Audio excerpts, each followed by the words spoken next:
Good evening. Good evening, everyone. Good evening. My name is Arlene Hunter. I'm the city manager, and we greatly appreciate you all being here. Can you hear me? Okay. We want to make sure that we properly provide an opportunity for all of you to participate. Tonight's intention was to go into breakout sessions. There was an opportunity for you to post notes and items and things you wanted to participate and see. And obviously, with the space here, that would not facilitate that type of character. So we would like to reschedule this and notify all of you.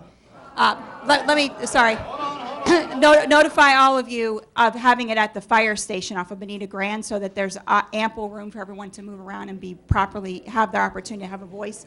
But what we'd like to do this evening is if everyone can see, we'd like to run through the PowerPoint presentation to give you a background of the project and how it's moving forward.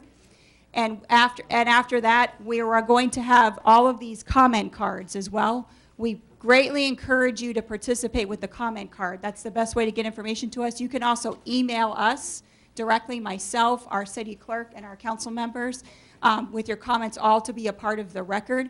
But we'd like to go through at least the PowerPoint presentation and provide the comment cards outside. Please make sure that you sign in on the sign-in sheet. And then we will quickly reschedule this for the fire station off of Bonita Grand so that we have much more room for everyone to participate and have the actual type of meeting we're trying to facilitate this evening. We have several of our council members today here. We have Councilwoman Laura Carr. District 3. Councilman Greg DeWitt. District 2. Councilman Fred Forbes. And Councilwoman Amy Caramba was going to be coming in here shortly as well. The mayor had to be out of town this evening, but wanted to be here as well. But at this point, I think that would be we're also looking at capacity in this room, and we are quickly getting to the point where we'll need to address that. So I just want to say a few things real quick. I know we heard a lot of hems and haws when we wanted to reschedule. We're going to go through the PowerPoint so everybody here knows what's going on. So that way, in the future, when we do this, in the near future, fast future, at the fire station, we have breakout rooms, so you know the questions that you want to ask then. So instead of all right, we're done, you guys are rescheduled and get out of here. We want you to be informed. So that's going to give you some time to look at things and to identify issues. So that's one of the reasons why we're doing that. We want you guys to be heard. We want to hear what your concerns are on this issue. Like I said before, some of you were in, some of you were out. This is not going to be the only opportunity to do this. We still have zoning. We still have all types of hearings to do. This is just an informational workshop, and we were wanting to do a breakout session to say, this is on drainage, this is on this is on green space, so everybody can have their voices heard. So we still want to do that. That's what the comment cards are for. But we didn't anticipate the turnout like we've got, obviously.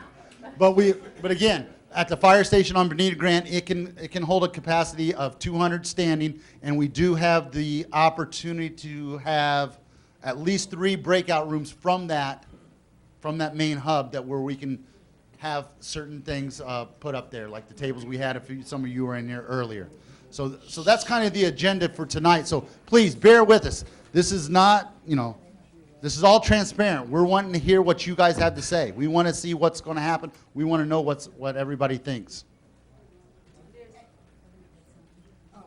Councilwoman Amy Caramba just arrived as well. And to reiterate what Councilman DeWitt said, this is only the first introductory meeting. There are several opportunities. There will be multiple opportunities for public comment and participation in the process. Sure. This is design standards for golf course redevelopment. That's what we're looking into, and that's in general, yes. So and also this directly ties into the golf course moratorium that's currently in effect. Can you tell us if that slide presentation will be available online? We will post it online with the meeting when and the time of the rescheduled meeting. Thank you. Okay, Mike 1. Nothing's been decided yet. Real quick, just another housekeeping. We're still getting phone calls from the U.S. Post Office. If you are parked on U.S. Post Office property next door in the grass or blocking their gates, it will be towed.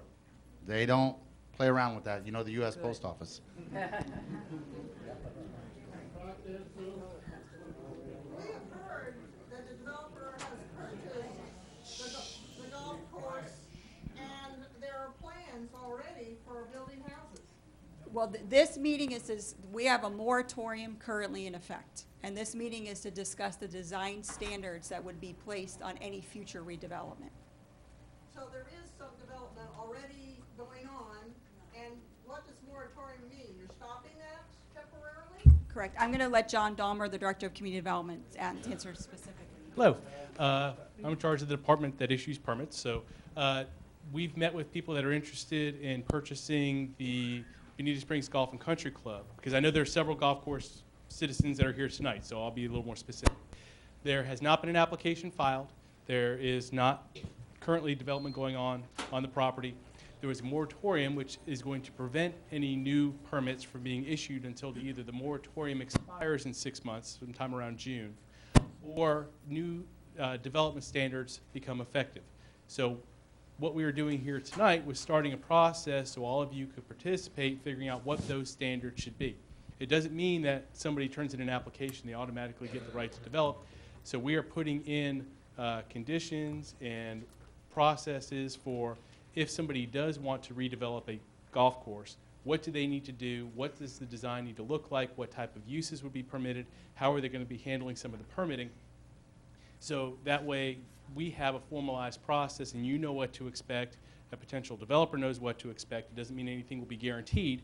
They still have to go through the process. They still have to go through public hearings. And each request will ultimately be voted on by the city council.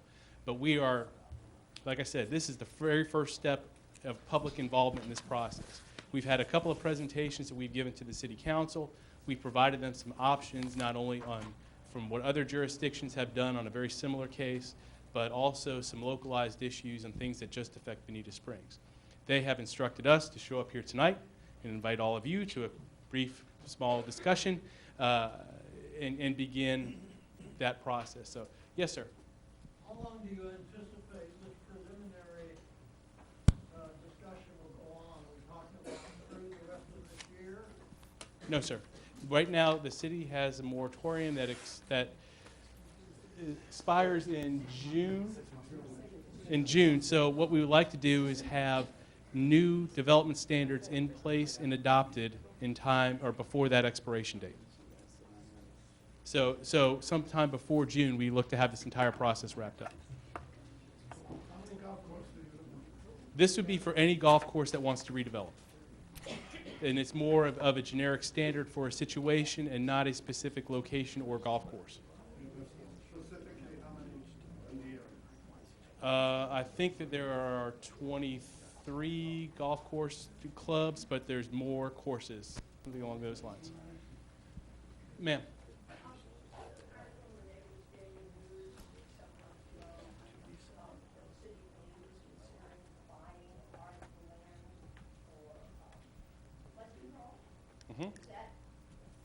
That anything that would happen with any potential purchase that may or may not happen in the future is completely separate from the process that we are discussing tonight.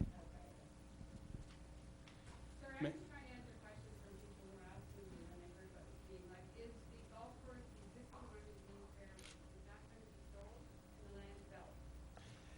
That is not up to the city. If the owner wants to sell, then she can sell.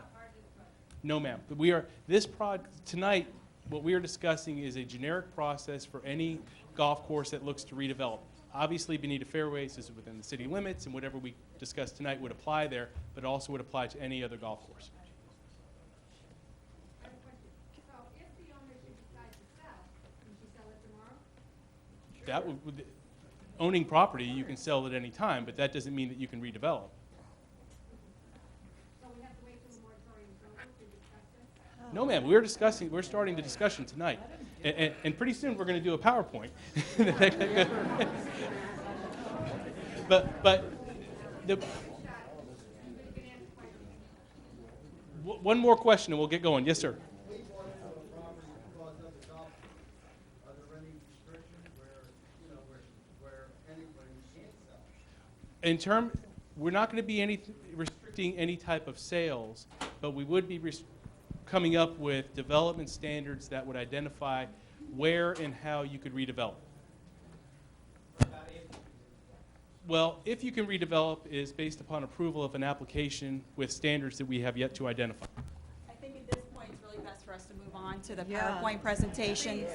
And Thank you.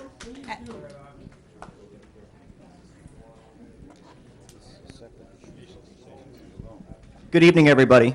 My name is Mike Fegon. I'm one of the planners with Community Development. John's my boss. So as he was saying, this was intended to be a very preliminary discussion for golf course redevelopment. Let me give you a little bit of a backstory. Maybe this will help clear up some of the rumors that are flying around right now. Nationwide, there is sort of an epidemic, if you will, of golf courses that are closing down. There was a big boom probably 8-10 years ago where over 1,000 new golf courses every 3 months were being built somewhere in the United States. And what we're seeing now is that that is starting to trend downward, and a lot of these courses are closing. So golf courses, which we're all familiar with, and the size and acreage of land that you need to play golf, that's a lot of unused area, quote unquote. So this sort of came out of a nationwide issue where you have all these courses that have closed down. What do you do if somebody wants to develop on that golf course? What do you do if somebody doesn't want to reopen it as a golf course? Is there any type of system in place that deals with if you want to put residential on there, or commercial, or make it into a park or something like that? And what we're seeing nationwide is that there aren't a whole lot of jurisdictions that have standards for how to deal with that. This is still a relatively new problem across the nation. It doesn't touch so much Bonita Springs as it does elsewhere, mainly because a lot of the golf courses within Bonita Springs are located within deed-restricted communities. And a lot of those communities, you pay a fee, and part of your fee is to help keep the golf course going. But there still are several courses within the city, some of which you may live near, that don't have that, and there is also, of course, a couple of courses that have closed down or are having some issues. So this is definitely something that the city wants to try and get out in front of. So the purpose of this discussion tonight was to essentially get some ideas and some feedback from you for what you would want to see in terms of regulations. Not necessarily saying we don't want anything, that's it. Essentially sort of opening up a little bit further and saying if something were to occur there, the city, with your input, has the ability to come up with a set of standards for how to deal with that development should an application come through. So one of the things I would keep in mind is that, well, first of all, I'll just go ahead and go through this and then we can kind of keep going. The staff that's here tonight that was assisting me with this, I'm Mike Fegon, Mary Zizzo, Jay Sweet, Jacqueline Genson, and John Domer, who you heard from already, as well as Arlene Hunter, and we have several council members here, and we're very thankful that everybody's here tonight. So the original agenda was this, but like we said, we're going to go ahead and modify it a little bit. I was going to give you a brief presentation of the history and discuss these topics a little bit more. We were going to break out into sessions and sort of tackle them on a more individual basis and get your ideas and feedback, and then discuss next steps and future opportunities for involvement.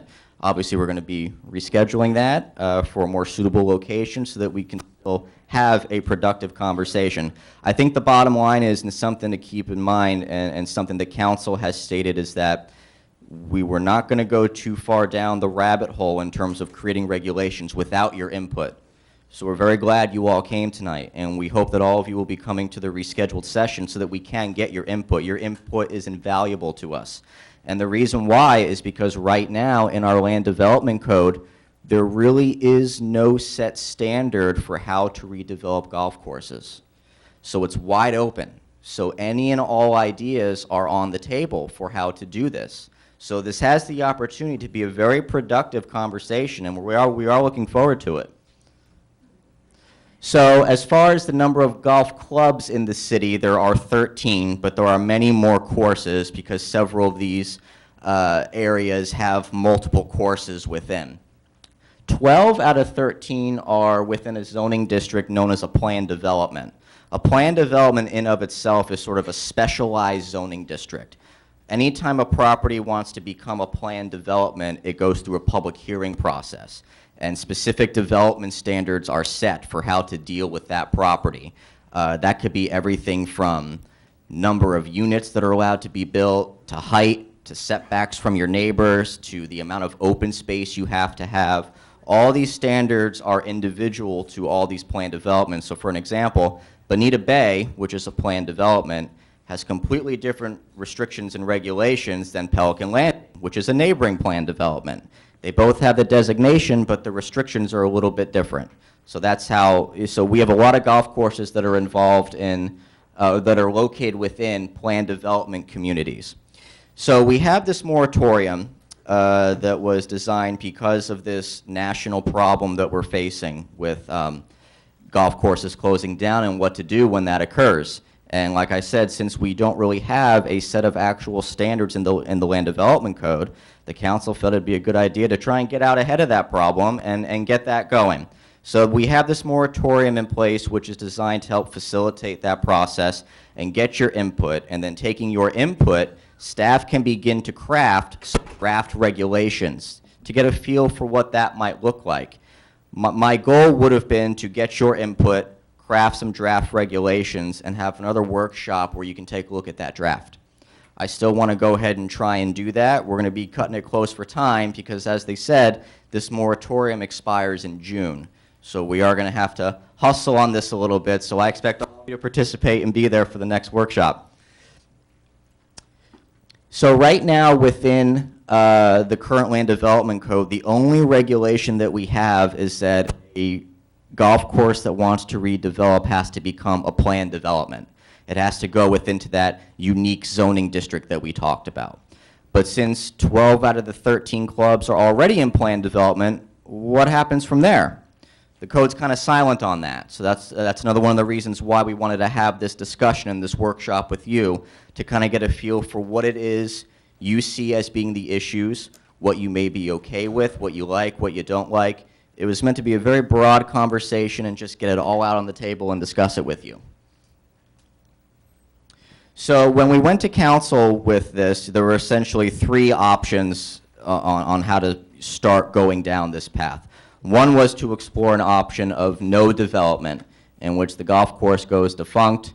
It can maybe just stay as a defunct golf course. Perhaps it just stays as open space. Perhaps it's converted into a park or trails, or it opens back up as a golf course.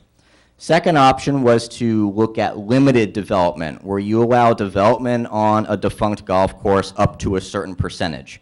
That percentage has never been determined. Again, this is all very preliminary. And with that, you discuss whether or not you want to keep it just residential, whether or not you want to maybe add some small little commercial features that the neighborhood could use, perhaps implement other uses, and also, keep in mind that we're not talking about full-scale redevelopment, which is what would have been option 3, where you just allow complete redevelopment over and across the entire course. The impact of that, given the current makeup of Bonita Springs and the land, council felt would have been way too intense.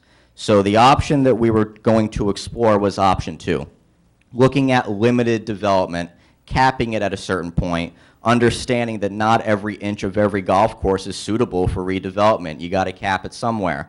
You may have these narrow fairways where it wouldn't make sense to put houses there, so maybe there's a regulation on how to deal with that.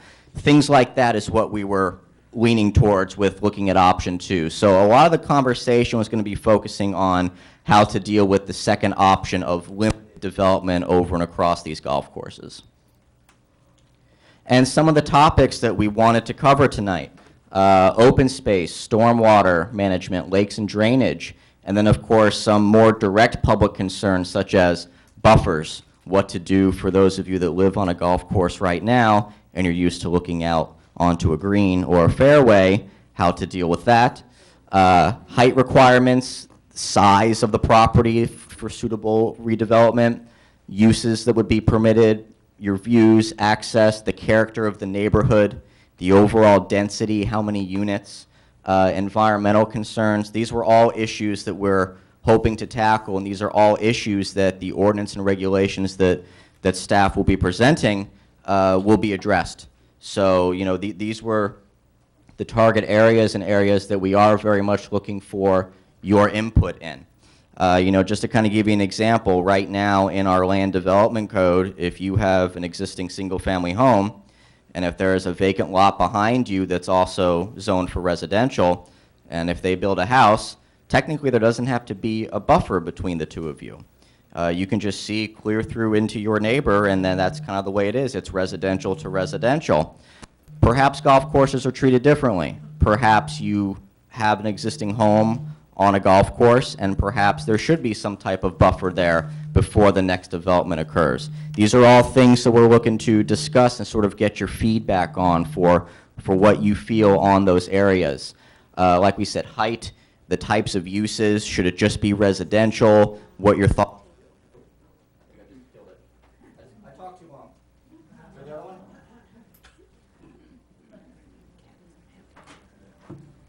I'm going to wear this one out too. Testing. Can you hear me? Okay, cool. So, and with uses, one of the things that we've seen in other jurisdictions is that there's a very small level of allowable uses that are permitted for golf course redevelopment. When you look at a golf course, it's a relatively passive experience overall. It's not very loud. It's not very boisterous. You're used to the peace and quiet of a golf course. So dealing with uses that help to sort of help to accentuate that, or if they are on the other end, how to, limit the downside and those types of things. So these are all areas that we're hoping to explore in greater detail with you. So what we were going to do, and I guess this is sort of a good little preliminary for how we'll handle your next meeting, what we're going to do is we're going to have Post-it notes and pens at all the different workstations, and when you got here, there were boards set up at a lot of the tables. We were going to go ahead and write a topic on the board. You have your pens, your Post-it notes. Let's talk about a topic, jot down your ideas, stick it to the board, move on to the next topic. Staff is going to be there, of course, to help facilitate the conversations in each of these areas. We're going to be there to answer some of your questions, but keeping in mind that this is intended to be your workshop. We want to hear from you. This is your city. A lot of this is going to affect everyone in this room. So we are very curious about what your thoughts are on these issues, and we are very much looking forward to getting that feedback from you. It's unfortunate we're unable to do it tonight in this type of setting, but there are comment cards and tables set up outside. If you want to leave us with some of your preliminary thoughts just based on what you hear in the presentation, we would love to hear that as well. If anything, it might help make the next workshop a little bit more workable and a bit more structured perhaps to make it as productive as possible. We understand you're taking your time to be here tonight, and we're very appreciative, so we want this to be a very productive experience for you. And like I said, staff would be available to address any of the questions and help to facilitate the discussion. I really didn't beef up the PowerPoint much more than that because I thought we were going to do breakout sessions, so that's all I have right now. We're kind of early, so I think that if you wanted everybody to stick around and maybe do 15 minutes of questions, maybe we can get some of your questions answered now. There are also, for your information, there are tables set up on the side of City Hall over on this side. So if you want to fill out comment cards over there, there's the ability to do that. So with that, if there are any questions, yes, sir. 12 and 15 are planned development overlooking which one is that? Bonita Golf and Country Club. Hold on, I have my. Who you want to go? Well, I tell you what, if you do not want to stay for question and answer, go ahead, and I'll give everybody like a minute to get out, so that way when we're answering questions, we can all hear. So if you want to go ahead and leave. Please make sure that you sign the sign-in sheet as well, and if you need a comment card, please let us know. We have extras as well.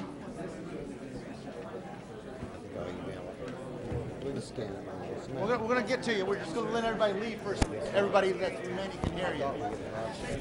We'll stop the clock so nobody, or the 15 minutes aren't going to run.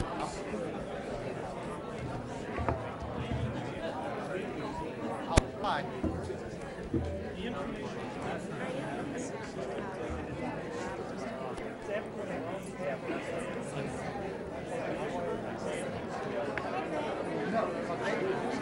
They already have. let's use Bonita Bay and Pelican Lakes. That's already on there.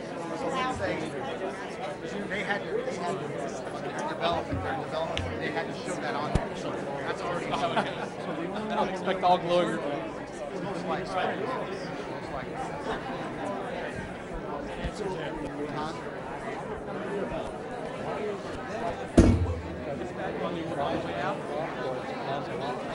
Right here by the doors, the double doors.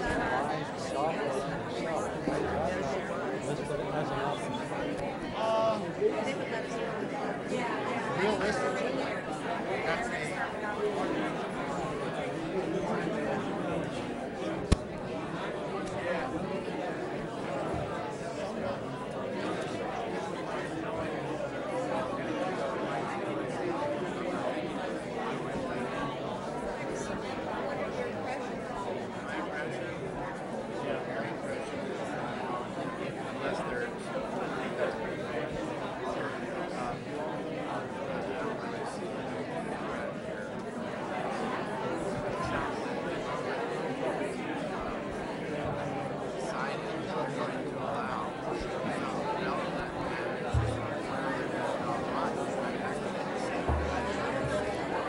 Okay, I think we've got most of the crowd out that would like to go.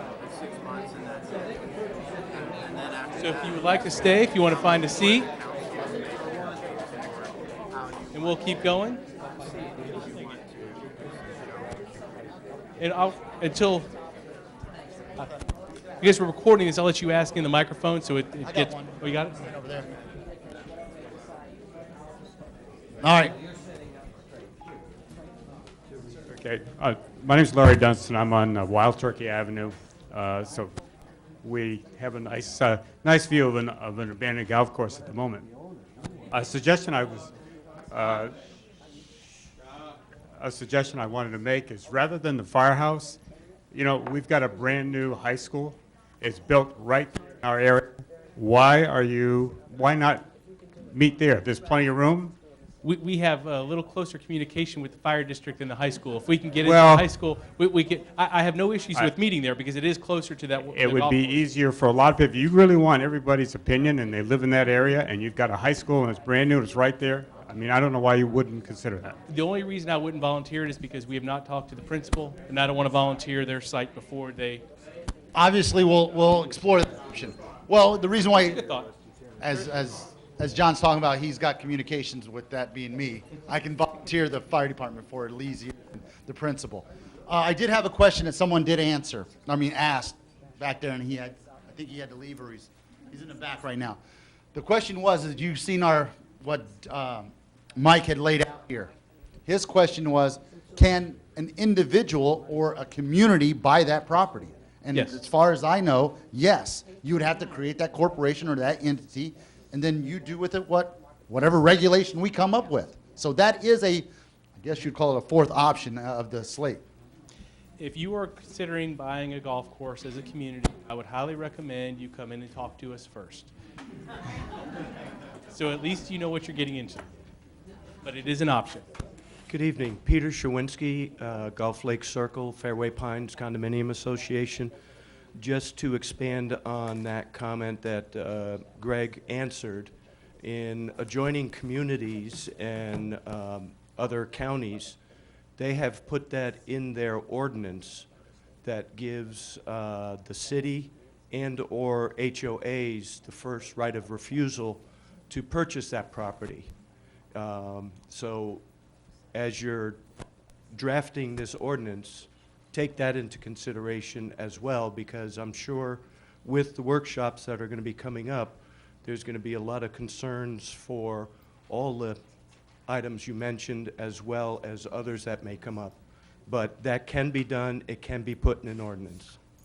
I saw the city attorney taking notes, so we'll have an answer for that probably at the next workshop. We'll go right here, then we'll go to Ben. Hi, I'm Grant Lundberg from the Greens over at Gulf Lake Circle. And I've been on this committee umpteen years trying to get the golf course. But anyways, how does the easement stand in your documents that says there's an easement for the golf course versus the homeowner's property? Now, if this is not listed as a golf course, what has that easement referred broke off, or does it still exist? You are asking a question that's going to take more information than just a statement of an easement. So if you want to come in and show me what you're talking about, because I don't think we've talked about easements before. We've talked about other things. So if you want to give me a call, we'll go through easements and figure out how it works. Ben Hershenson. I've been communicating with a number of people in the area, and if I say something that's not right or whatever, just raise your hand. I think the gentleman just raised the issue about buying, the golf course. We're talking now about the one on Paradise, off of Paradise. And let me just say this. I have contact with about 150 people in the area, and I can communicate, and if there was an interest, can't involve the city with that. So I want to make that abundantly clear. I'm interested as a private citizen. Now, I know there are things such as what you call a special taxing district and so forth. I don't know what the number of people are in our catchment area, but it's large. It's several thousand people, I'm sure, a couple of thousand anyway. So I'm going to start communicating with you all, and if there's an activity that we could perhaps pursue, such as possibility of purchase, let's face it, a person who sells property is interested in one thing, getting the price. And if I was selling something, frankly, if it was an honest person and it had integrity, and I'm not selling it to mafia or anything like that, why not? Money is good. So I'll pursue that, but it's something that we have to do as private citizens. And again, the golf course is separately owned. Nothing to do with an HOA. It's not owned by anybody. We have no interest in that golf course. I'm Fairwinds HOA. I'm president of my association. The bottom line is that we care about our area. We have property rights too. So I'm going to pursue that, see what the interest might be, and who knows, maybe we can reach out to the sellers of that property, and who knows what we may be able to do. Separate matter from this, but I think there's an interest for us to do that, and I'll take that upon myself to try to at least stop that ball rolling. Any other questions?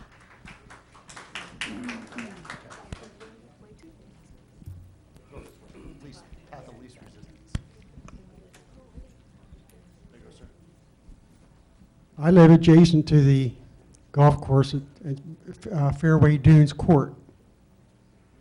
Now, the back of my house is 30 feet from the stormwater ditch. The definition of a stormwater ditch can be a lot of things. It can be a dug open ditch, which erodes. I've lost 3 feet of my backyard because over the period of time that I've lived there, the erosion has taken 3 feet of my backyard. You can have an improved stormwater ditch. You can have a rock stormwater ditch. You can have a concreted stormwater ditch. But we have to be careful when we tell any developer what we would like, not just a stormwater ditch.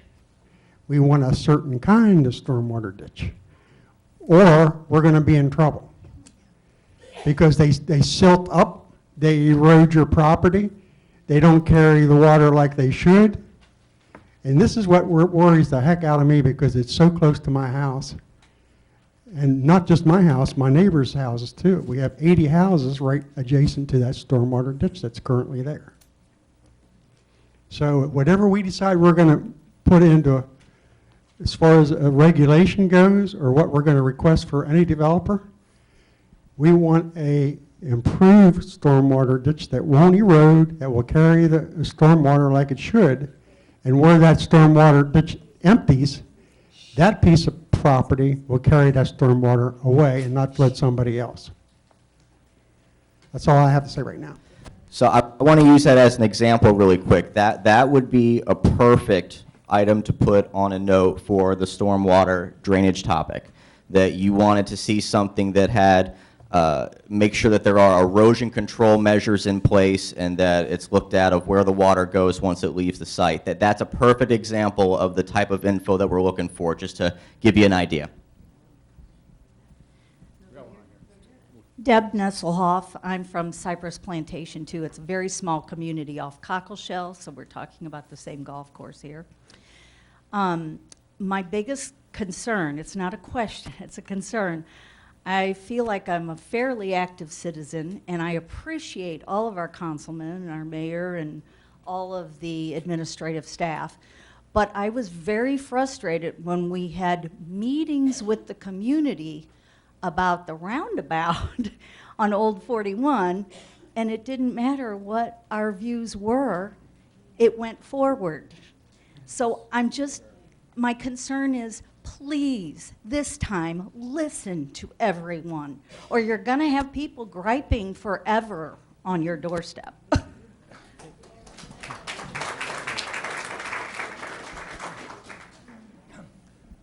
My name is Al Woodhouse, and I live in Fairway Dunes Court, right on the golf course. And I'm thinking that in probably another month, I'll turn 90 years of age. And I'd like to spend the rest of my years, I'd like to think I'd the time on there, I'd like to be still living, look out on that beautiful land back at my place on the golf course. But here's the thought. The city might want to consider, in thinking about golf courses in general in Bonita Springs, and where they fit in to the growth and development with the tourists that come here in the wintertime, they want to play golf, public golf course. And the city might want to consider about where golf courses really fit in to the future of Bonita Springs and its growth and development as a tourist area. I think that's an important consideration. Give some thought to that. Personally, yeah, we'd all like to see the golf course remain, the beautiful land that we look out on. Whether that'll ever happen, I don't know. But I am thinking about Bonita Springs and its development, and maybe aside from all of this we're talking about, is to think about where golf courses really fit into this, to the future of Bonita Springs. And maybe that's an element that ought to be thought about as we discuss this and these changes.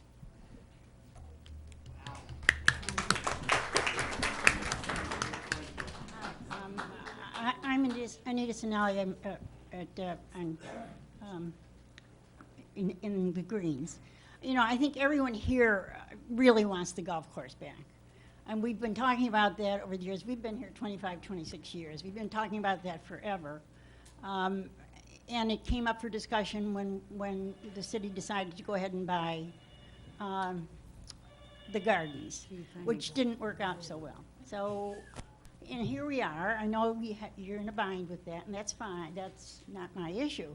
But that's what everyone wants. So when we talk about development, I think the only thing that, if we don't have at least a partial golf course, I think we'll all be really disappointed and just feel like we're really not listened to. We at least deserve part of the golf course. I wanted to follow up a little bit on what the gentleman was just talking about in Bonita Springs and what maybe we might want to be thinking about in the golf courses and the use of the golf courses. A few years ago, La Playa bought Palm River, okay, and turned that in, again, that was private.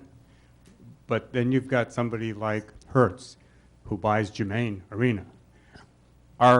Is there anyone on your staff that is looking at maybe promoting our area and to make it a little bit more useful on the golf course side of it, and maybe do the corporate side?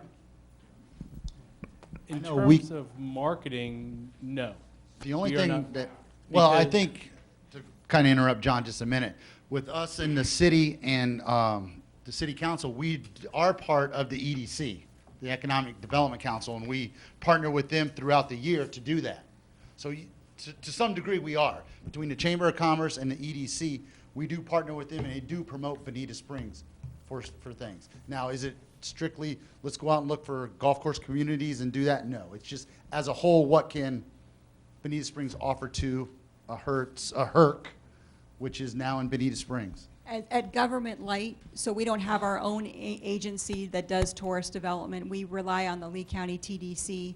We partner with them. We also partner with Lee County Horizon Council, and then we have a membership to the Bonita Springs Estero Economic Development Council. So they help our resources, and they pool together resources to market to all areas of the country, our lifestyle, our way of life.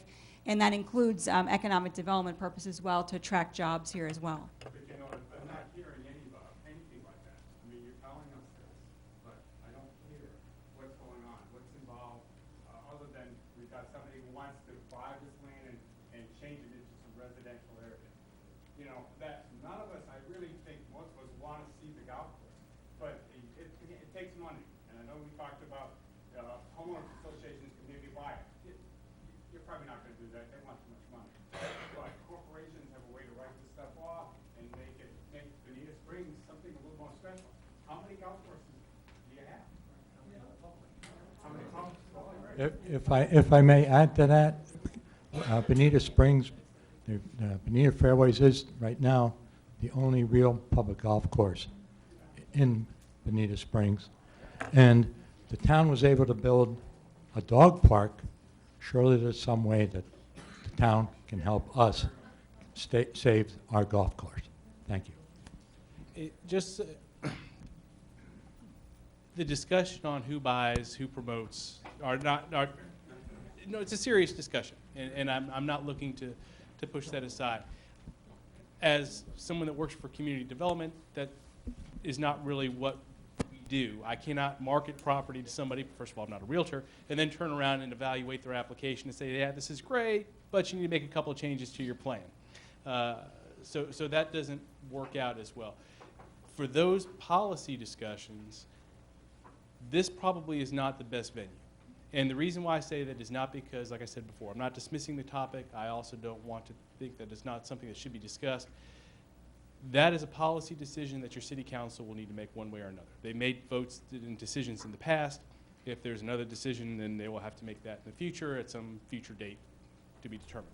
If, in terms of what we need to focus on here, is if somebody does buy a golf course, or if somebody that owns a golf course wants to redevelop that golf course, what does that redevelopment need to look like? What are the standards that they need to apply to that property? And so I hear exactly what you're saying, but for this venue, I can do very little to help you with that. My question is, Frank Hashimoto, Bonita Fairways owner since 2005. Concerning the standards is a question. Will the rezoning golf course development standards unilaterally apply to all golf courses? Or can certain golf courses still be zoned no development, that is golf course only, based on the density, based on the usage, based on the historical usage and development, et cetera? If you want to tell someone that they absolutely cannot do something, generally that involves some sort of a purchase. So somebody is going to have to be compensated for the loss of those potential rights. What we're looking at is establishing standards that would apply to every golf course or any golf course in Bonita Springs that wanted to develop. What that development looks like, what those standards are, that's why we're here. So I don't have any thoughts in my mind about exactly where that should go, because all of you, or at least most of you, live on a golf course and have a vested interest in that. So your opinion is going to be included in those draft standards.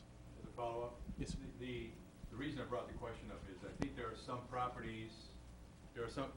some properties out there that are really on vacant land or expired or no longer golf courses that are not impacting people that live in the surrounding area surrounded, such as where we are in Bonita Fairways. We're all tight in there. That's why I mentioned that could the zoning be different for those that are under circumstances such as where we are versus the ones that are wide open? What you're, the actual issue there is one that we do plan on talking about, and it depends on what is the width, what's the area, what is the ground telling us. So if you need to have a minimum width, some of these golf courses are very wide, very deep. They're almost set up like a square. Other golf courses, you have single holes that meander through a development. And those single holes are where you tend to have the need for more creativity, because they don't lend themselves to easy development. They may lend themselves to a road, but they don't lend themselves to houses on both sides. The width is not there. So what is the minimum width that you need for a row of houses or a condominium building on one side of the street? Then what would the standard be if you had residential units on both sides of the street. So those are the things that we're going to need to come up with some specific standards for, so that way, like I said, you know what to expect, a potential developer knows what to expect, and the standards we're establishing are things that minimize the impacts or, heaven forbid, actually add to your quality of life. Yeah, Bill Tucker, just a thought for everybody. I've been through this before in another city, and if golf courses were such a great economic model, you ask yourself, why are they closing? And what we came up with was, once we bought this course in Charlotte, North Carolina, how do we maintain it? It's a lot of money to cut the grass and fertilize and all that. So before you think about buying these golf courses, think about the implications on your pocketbook, because I guarantee folks, they're there. And we decided that was a bad move. Go Clemson. Yeah, go Clemson.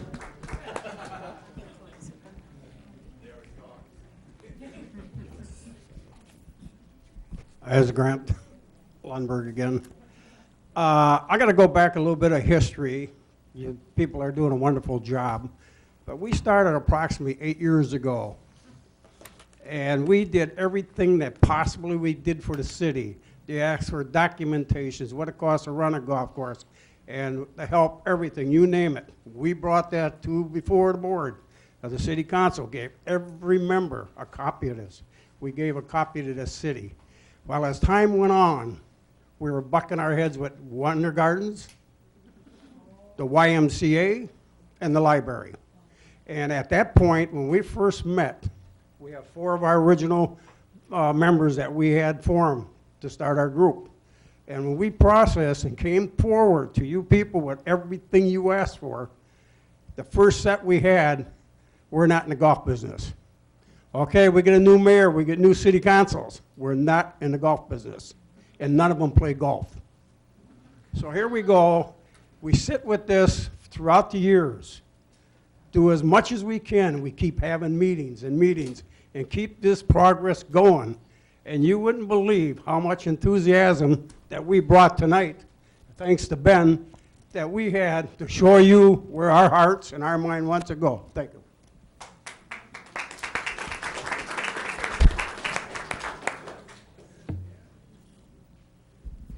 Yeah, my name is Gary. I live on Paradise Road, just north of the Fairwinds entrance. So, because I got here late, my apologies. So just so I have this square in my head. Who owns the golf? Who owns that land? Who? Who?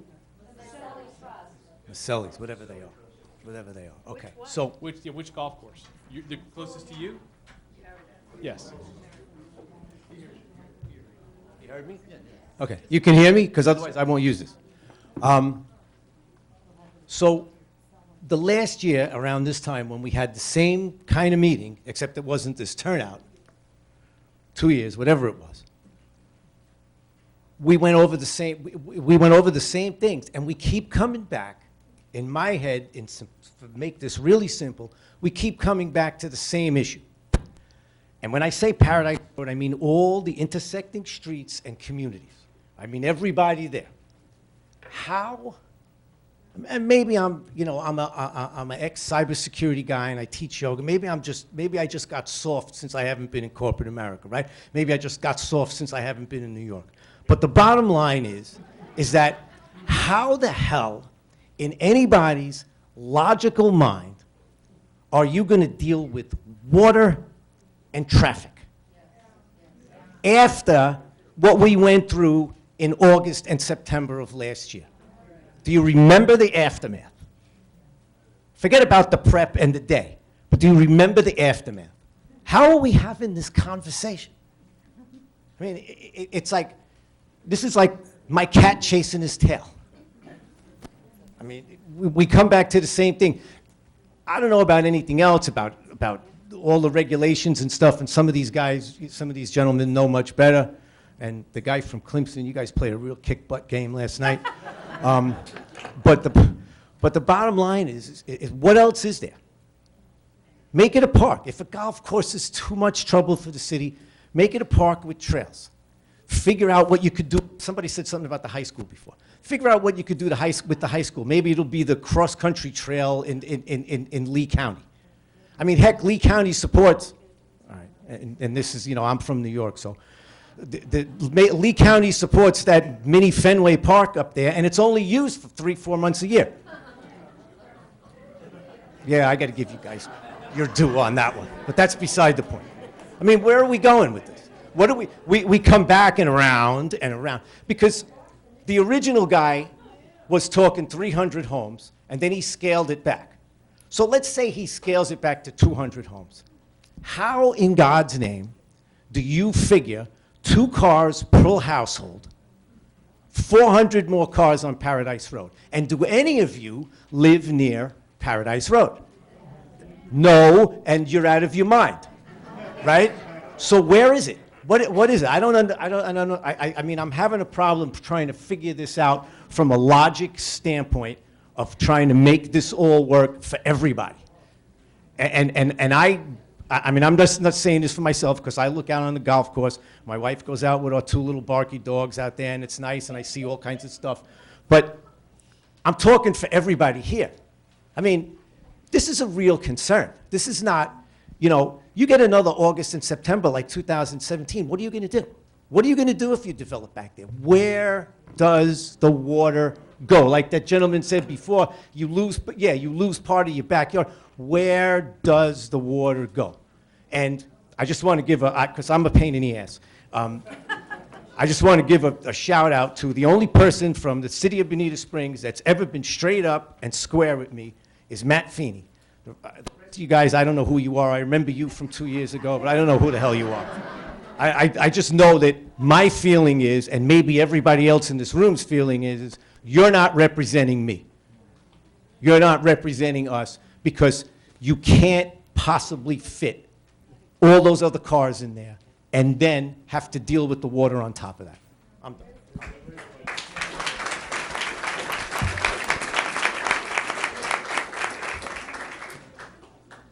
Your concern is not one that we have not heard, and it's not one that we treat lightly. Any potential application that would come in on that property is just like any other potential application that would come on any other property. Every other rezoning project or any other standard application would have to come in and analyze the traffic, the stormwater, a host of other issues. So what I feel and what I think everybody else in here feels is the regulations, the way they're set up, are probably not adequate to address even the evaluation of a request that's coming in. So I can't just tell somebody that you can't ever do anything with your property. If I make that statement, that means the city's going to be writing a check, which is fine. We've done that before. But that's a policy decision that doesn't come out of administrative staff. What we've been instructed to do is to come up with standards, so if somebody does want to come in and make that request, they know what the target is. They know what they have to do. They know what studies they have to provide. They know what improvements they need to make. I was out in Paradise last year. I saw exactly what happened. I know what you're discussing. This is not anything new. We know that there's a lot of water out there. So you're considered what? You're considered like administrative staff? Yes. So where is you know, the Wizard of Oz behind the curtain? You know, yeah, everybody kind of hides and says, "Oh yeah, what are we going to do?" You know, it leads me down the road of where I don't want to go with my head, which is follow the money. And where is the developer, and who's getting something to make a decision to go in the development? I am the community development director, which means that I am in charge of all of the building permits, the zoning, environmental, long-range planning, and most sustainability. And so if somebody's going to come in and file an application to rezone property or to file for an engineering project, they'll come through my department. That's why I'm here tonight. So in terms of development standards, that's my job. Across the street, over in the Sunshine Professional Plaza, 9220 Bonita Beach Road, Suite 107. So then the rest of them sent you as the sacrificial lamb? Is that what it is? No, we're all here. And we're here as a city council also, and like I just want to make a kind of brief comment. And like John said before, and I think it needs to be said, if an individual property owner owns a piece of land, what the community development does is says, this is, if you want to develop it, this is what you have to do. That's what this whole workshop's going to be about, or what it's going to be, is what do you want as a community, as a direct reflection and direct touching of the community? Like, you know, I live in District 2, which is right there, but my son and my daughter-in-law live over off Paradise. They're going to have a say-so of what that looks like. That's what this is about, is do we want any A, like the first thing up there that Mike was talking about, is there any development? Or B, is there some development? Or C, is it fully developed, no holds barred, Katie barred the doors, let's let it all go. We know nobody in this room wants that. The second part of it is if we do want limited development, what does that look like? And when we say what does that look like, that doesn't, in John's eyes, or Greg DeWitt's eyes, or Amy Carumba's eyes, or Laura Carr's eyes, or Fred Forbes' eyes. You guys have to live with it. That's why you're here. Now, and I'll just digress a little bit about the roundabout. Only reason I say it that way is because, you know, the good of the many outweigh the good of the few. In this case, you guys are the many. In the city's eyes, when it came to the roundabout, it was a better option. Maybe 5 people didn't like it, maybe 100 people didn't like it, maybe 1,000. But 49,000 thought it was either A, no voice, or a voice. So that's, to go back with that, you guys, that's why you're here, is to look at that. So we as a city fathers or community or council, we can't tell you what to do on your property. You own it, you want to build something, now there's standards. You can't build over 35 feet, that's a standard. Downtown, you can't build over 45, if you're on the beach, it's 35 feet. Downtown's 55 feet. Anywhere in Bonita Springs, it's 75 feet. Those are the limitations. We're looking for those limitations on golf course development. That's what we're here. Hold on, this guy's next. And we got about 5. Yeah, at this point, we just ask if you haven't had a chance to have comments yet, let those people go at this point, because if you've already spoken, Yeah. let folks. 5 minutes. 5 minutes is, Okay. we'll call in the 5-minute bell on this one. Ron Chapman, Bonita Fairways. Not much has been said about rezoning until just a minute ago. Do these standards directly affect whether a property will be rezoned or not? They will be the standards that someone has to meet to have rezoning approved. All right, I know you've already spoke, so let's get someone else that hasn't, then if we got time. Also, I can't speak for any other councilman. I'll remain afterwards if we want to do any questions also. Peter DiCarlo, Bonita Fairways. When we bought our property, we bought it because we were on a golf course. When the golf course bought the property, they built it to build the golf course. Why are we talking about rezoning to have the golf course change their way of doing business to our detriment?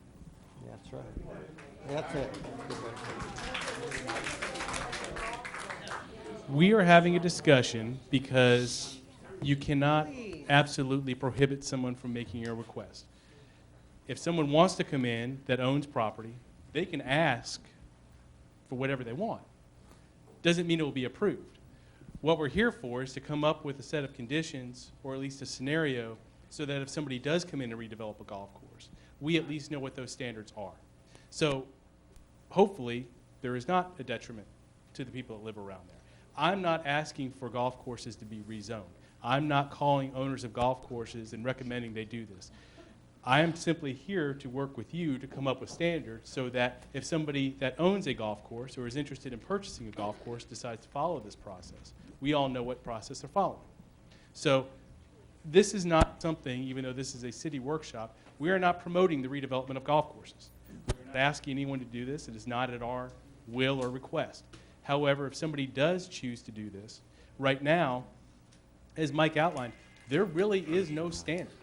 On some of the golf courses that you all live on, there are very tight areas. They're very narrow areas. They're very oddly shaped areas. And there is nothing that would prevent an owner or a potential developer from requesting development in those areas. There's also nothing that gives them a target as to what type of uses they can expect, meaning someone can try to put in a commercial development with what used to be golf course. Now, I'm not saying this as a threatening statement. I'm simply stating that there is nothing that prevents that request. So what we are here for is to come up with a list of conditions that we all generally agree with. I don't expect everyone to think that every potential condition that comes out of this discussion is fantastic, but I would like general consensus that we're all working in the same direction, which is why we're having this discussion. So that is why we're here. We're not here for your detriment. We're actually trying to avoid that. We got one over here, Mike, or John. Yes, I live on Bonita Fairways too, and my concern is the traffic. There is only one way in and one way out, and they're building all over now back there. And if they add all the homes they want to put on a fairway, how in the world would you get in and out if there was an emergency? Well, to answer that, what someone would have to do just under current traffic standards is they'd have to look at what the existing traffic was. They would then have to put in when they plan to build out and anticipate what the traffic will be at that time. So there's a little bit of voodoo associated with that. Now, each of the roadways within Bonita Springs has a certain designation or a rating. That rating is associated with a certain number of vehicles per hour. And if they exceed that level of service that the city has established for a certain number of vehicles per hour, they need to start talking about improvements to that roadway. Generally, the improvements go either towards intersections or to lane capacity. Most of the time, they involve intersections because that's where you have the biggest impact. But there is a little bit of science that goes along with it. So when someone analyzes Paradise and they want to look at providing additional residences there, they will have to figure out what the traffic is there today, what they anticipate as they build, and what are they going to do when they put their traffic on the roadway. So that is why a lot of bigger development takes so long to accomplish, because these improvements don't happen quickly and they're not evaluated quickly.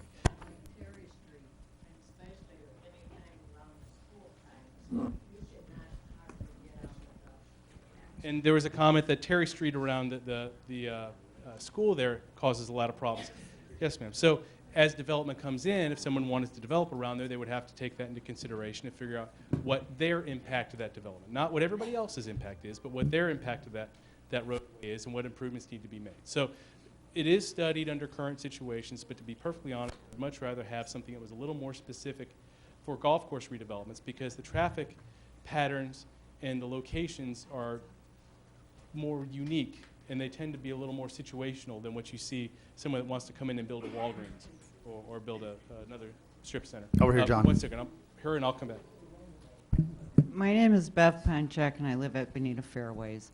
My concern is changing rules or making rules that allow loopholes for people to squeeze through, because we have a sub-community in there that built these homes that are about, I don't know, less than 10 feet wall to wall, 2 stories. And they put these, I don't know what they're made out of, if they're concrete or what, but things that connect one house to the other so they could slip through the hole and call it something else, so they could cram 205 homes in this space. So my concern when you're doing all of this is that you don't change density rules, and you don't, like, we have a small strip of turtle preserve. I don't want to see somebody say, well, we'll just call it something else, and then you could put some concrete in there. That's my thing. And to everybody else, everybody's pretty good, but if someone's speaking, please give them the courtesy of your attention, because I like to listen, and when everybody's yipping at each other, nobody can hear. Who's our next, John? I got it. Hang on.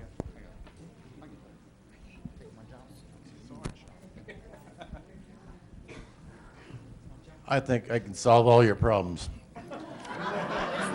There's always one. Yeah. I think the city ought to buy the golf course. You know, you got $6.75 million put on the shelf there. You can spend some of it.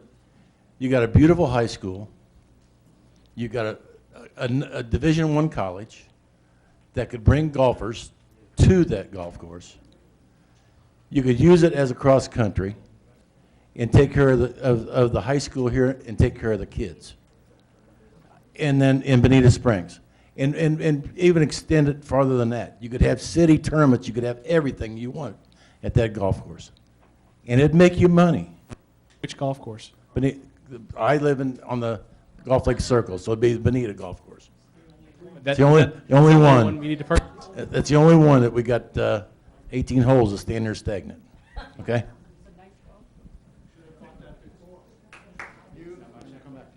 I'm Charlie Devine, and I'm in Bonita Fairways, and a little light went on a minute ago.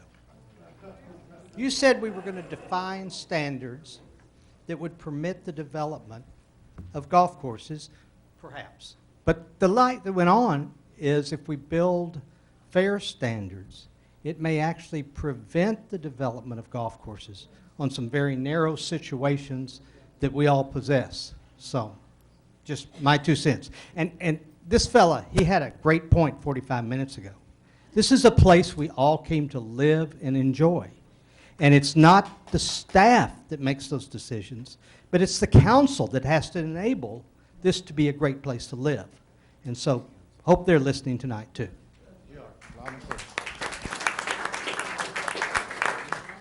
I'm curious if you can share with us why the last developer backed out of the Bonita Springs Country Club. After the lawsuit failed, I don't know if there's any more will to continue. So that kind of makes the old expired development plan a moot point going forward?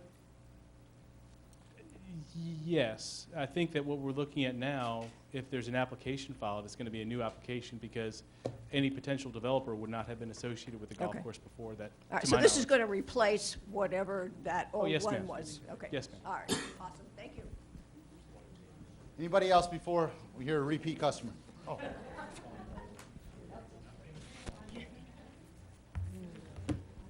I live in Bonita, Leona Dolan. I live in Bonita Fairways. I just had one question, and maybe I'm not just clear on everything, but overall, just for the development of Bonita Springs, you said we have 13 golf courses. If potentially all golf courses, they determined that they wanted to develop, don't we have a master plan that would limit how much development in total for Bonita? Because right now it seems like we're almost at capacity with the amount of cars that we have on the roads, and everything is like overcrowded already. So if everybody, even though I understand developing standards, we're going to do that, but if they all decided to develop, you know, isn't it going to be too much? And what is the capacity, your limit on how much development we could have in the area? The city, like every other city and county in Florida, has a comprehensive plan that tells you what service is for different pieces of infrastructure. So for roadways, for water capacity, for wastewater, schools, all of those are evaluated based upon capacity. And so when you say at capacity, there are portions of the city where our transportation network is at or exceeding capacity. There are other areas where it's not. So any application would be evaluated on its own. There is not an absolute limit number of units we have that says once we hit 50,000 units, nobody else can build. But we do have level of service standards, so that way if somebody comes in to request development, we have maximum densities that they can request per acre. And there's different designations throughout the city. We have standards for water provision, wastewater provision, schools. There's a list of other things that they have to evaluate as part of any request. So there's not a hard and fast number, I think, that you were looking for, but there is a standard that somebody has to show that they need before they can even request approval. Yes, ma'am. My name is Barbara Ogle, and I live on Carnoustie Court on the golf course. And someone asked a question a while ago, why, when the houses were built, they were built around a golf course. Why did it change? That land was never zoned as a golf course. It was always zoned residential. They used it as a golf course, but it always had the zoning for residential, never permanently as a golf course. Any other questions? One last one to wrap this up. We got two and that's last it. questions. Two last and we'll- questions. If I'm a developer and I come into an area and I look at it and say, well, I don't have a lot of clearing I have to do here. I don't have to do this, and I don't have to do that. Boy, that looks like a pretty profitable area for me where I can make a lot of money. And then we have workshops, and people say, well, wait a minute. You can only have this density. You have to set aside this much land. You have to have drainage ponds. You have to improve the roads. And he said, whoa, hey, wait a minute, that's cutting into my profits here. And besides that, my a storm drain, it's going to cost me over $1 million to improve? What are you talking about here? If we tell this developer, when he comes into an area, this is what you have to do, or no deal. He's going to say, well, maybe I don't want to, look, maybe I don't want to do this. That's our only out, guys, is if we want it done right and don't let them slam stuff on us, they're going to take a second look at this and say, well, maybe it's not as profitable here as I thought it was going to be. And not only this, I was talking to my wife the other day and saying, okay, we're looking at the entire golf course. Why don't they parcel off part of these things where it's conceivable that we can have a preserve for our birds that are out there now, our lovely spoonbills, our eagle that lives out there, our beautiful pines, and the other wildlife that lives there? Why can't the boards ask the seller, well, maybe you don't want to sell this whole thing as in an entirety and parcel part of it off so we can afford it?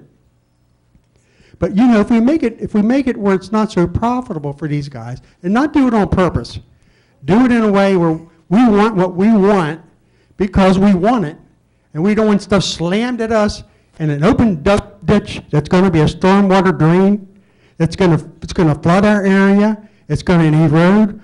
No, we don't want that. We want stuff the way we want it. And the guy's going to say, well, maybe this isn't as profitable as I thought it was going to be. And no, well, no, thank you. Maybe I don't want to buy it after all. Just so everybody knows going in, the standards you create need to be tied to a reason. If there is a reason why you're asking for something, then you generally tend to be in good shape. But if you want what you want simply because you want it, not because it creates a better project or has a better design, that's where the city can get itself into trouble. Now, I don't have the obligation of defending a Florida bar card, so I can give free legal advice as long as it's unofficial. And so what we're going to try to do is, if you're creating standards, it is going to be tied to solid standards of modern urban planning and engineering and design. So as long as we're looking at how a stormwater system functions and require a highly functional stormwater system, then I think that we're fine. If we require a stormwater system that is above and beyond what is necessary to function at the capacity we establish simply because we want a higher standard, that's where I think the line we want to avoid. But your point is well taken, and it doesn't mean that we can't have high standards for golf course redevelopment. In fact, I believe the opposite. I think we should have high standards for redevelopment because they do impact an existing neighborhood that may or may not have been anticipating anything other than a golf course adjacent to them. One more question and we'll call it a night. My name's Bill Kepp, and I'm from Bonita Fairways. And my first statement is kudos to the administration and the city council for their fiscal responsibility that they've had. And we do appreciate that. However, the gentleman from New York mentioned something about following the money. And there's an elephant in the room that hasn't been brought up, and that is the city of Bonita Springs benefits greatly from the redevelopment. The tax base is going to go sky high, and that's a real boon to our city council and administration. And I think that's something well worth thinking about. That guy said he's got the answer for all of them. I got the answer for all of them. Make them green space, make them parks, you know, have Bonita Springs be the greenest place in Southwest Florida. I will leave with one comment.